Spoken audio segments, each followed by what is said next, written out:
খুলেছে Messi files, জবরদখল মুক্ত হয়েছে রবীন্দ্র সরোবর স্টেডিয়াম। রাজ্যে বিজেপি সরকার ক্ষমতায় আসতেই ক্রীড়াক্ষেত্রে দুর্নীতির বিরুদ্ধে শুরু হয়েছে অল আউট অ্যাকশন। আর এরই মধ্যে বিতর্কে জড়ালো অভিষেক বন্দ্যোপাধ্যায়ের ক্লাব ডায়মন্ড হারবার এফসি। কিভাবে রকেট গতিতে উত্থান হয়েছে ফুটবল ক্লাবের, বৈধ নাকি অবৈধ পথে, তদন্তের হুঁশিয়ারি দিলেন রাজ্যের ক্রীড়ামন্ত্রী নিশীথ প্রামাণিক। डायमंड हार्बर एफसी जो क्लब है फुटबॉल क्लब अभिषेक बनर्जी का, वो जिस तरह से उसका फॉर्मेशन हुआ है, जो लीगल फॉर्मेशन होना चाहिए, उसमें कई जो है ग्लिच हम लोगों को नज़र में आए हैं। कई कंप्लेंट दर्ज हुआ है। एआईएफएफ को भी हम लोगों ने इसके बारे में उनके साथ भी चर्चा हो रहा है और बहुत जल्द ही हम लोग कोई सिद्धांत पर उपनीत होंगे।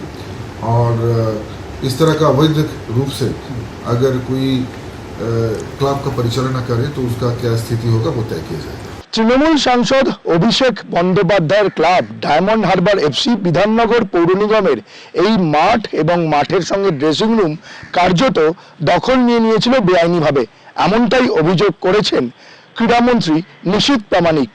শেষ 4 বছর ধরে বিধাননগর পৌর নিগমের এই মাঠে প্র্যাকটিস করত ডায়মন্ড হারবার এফসি। সেখানে তারা যখন এই মাঠে প্র্যাকটিস করতো এবং এই ড্রেসিং রুম ব্যবহার করত, সেই সময় বিধাননগর মিউনিসিপ্যাল স্পোর্টস একাডেমির যারা ফুটবলাররা তারা এই মাঠ ব্যবহার করতে পারতেন না, এখানে প্র্যাকটিসের তারা সুযোগ পেতেন না। এবং এখানকার যে ড্রেসিং রুম, সেই ড্রেসিং রুমও ডায়মন্ড হারবার এফসির কার্যত দখলে চলে গিয়েছিল। 1999 সালে সরকারি জমিতে তৈরি হয়েছিল বিধাননগর মিউনিসিপ্যাল স্পোর্টস একাডেমির এই মাঠ। একাডেমি কর্তৃপক্ষের একাংশের অভিযোগ, গত 4 বছরে এই মাঠেরই হাত বদল হয়েছিল। বেআইনি উপায়ে দখল করে এই মাঠকেই কার্যত হোম গ্রাউন্ডে পরিণত করেছিল অভিষেক বন্দ্যোপাধ্যায়ের ক্লাব ডায়মন্ড হারবার এফসি। ঝাঁ চকচকে নতুন ড্রেসিং রুম তৈরি করা থেকে দিনভর practice. Bidhannagar municipal sports academy কর্তৃপক্ষের একাংশের অভিযোগ, সরকারি জমির ওপরে তৈরি করা এই মাঠে কার্যত একচ্ছত্র আধিপত্য ছিল শুধুমাত্র ডায়মন্ড হারবার এফসির, যার জেরে নিজেদের মাঠে প্র্যাকটিসের অধিকার হারায় বিধাননগর মিউনিসিপ্যাল স্পোর্টস একাডেমির নিজস্ব ফুটবল কোচিং ক্লাব।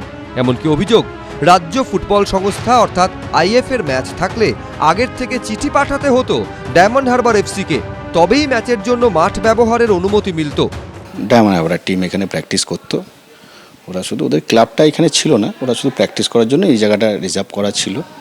এই গ্রাউন্ডে ওরা প্র্যাকটিস করতেন। মূল গ্রাউন্ডটা আমাদের এটাই ছিল, এখানেই প্র্যাকটিস করতাম। ভালো লাগবেই, দেখুন নিজেদের মাঠ নিজেদের হলে ভালো লাগবেই। না, এগুলো আমরা কোনোদিন ইউজ করতে পারিনি। तो जिस ग्राउंड में वो लोग प्रैक्टिस करते थे उसको क्लियर किया गया, अवैध रूप से उसको एनक्रोचमेंट किया गया था, उसको क्लियर किया गया और इमीडिएट आगे का जो एक्शन है वो भी बहुत जल्दी हम लोगों को दिखाई देगा। सब मंत्रालय की तरफ से भी इन्वेस्टिगेशन शुरू हो गया है। বর্তমানে ইন্ডিয়ান ফুটবল লিগের চ্যাম্পিয়ন ডায়মন্ড হারবার এফসি। পরবর্তী মরশুমে আইএসএল খেলারও কথা রয়েছে এই ক্লাবের। কিন্তু কোথা থেকে এসেছে ডায়মন্ড হারবার এফসির ফান্ডিং? বিগ বাজেটের এই টিমের আর্থিক উৎস কি? एक क्लब को प्रॉपर वे से चलाने के लिए जो फंडिंग का आउटसोर्सिंग चाहिए, उसमें भी कई असमंजस्यता दिखाई दे दिया है, तो उसका ऊपर भी कार्रवाई हो रहा है। और उसके साथ साथ उनका जो स्पॉन्सर है उनको भी बुलाया जाएगा। किस तरह से, कहाँ से फंडिंग हो रहा है, किस वजह से फंडिंग हो रहा है, उसको भी देखा जाएगा। और उसके साथ साथ जो बाकी जो कंप्लेन आया है उसको मद्देनजर रखते हुए भी इसका विचार किया जाएगा। সময় বদলেছে, সরকারি মাঠ আবার ফিরেছে স্বাভাবিক ছন্দে। এখন ক্রীড়া দুর্নীতির এই শিকড় কত দূর ছড়িয়ে সেটাই দেখার। সৌমিত্র রায়, এবিপি আনন্দ, কলকাতা।